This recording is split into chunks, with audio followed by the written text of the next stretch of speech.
القادر جیلانی آپ علمی لحاظ سے اتنے بلند تھے کہ آپ 13 علوم میں بیان فرماتے تھے، 13 علوم میں بیان فرماتے تھے۔ ایک دفعہ آپ ایک آیت کی تفسیر بیان کر رہے تھے، بیان کرتے کرتے ایک آیت کی 40 تفسیریں آپ نے بیان کر دی اتنے، اور آپ کے جہاں کا آواز کرتے بیان کرتے لاکھوں کی دنیا جو ہے وہ آپ کا آواز سنتی تھی، بیان سنتی تھی بغیر سپیکر کے۔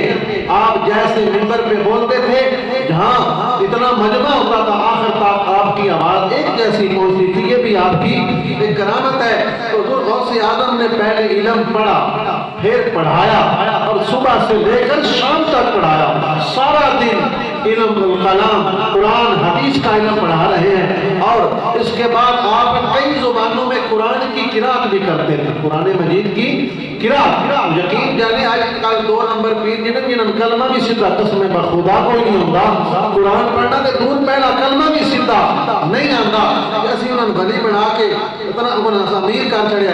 ایک دفعہ اپنے دونوں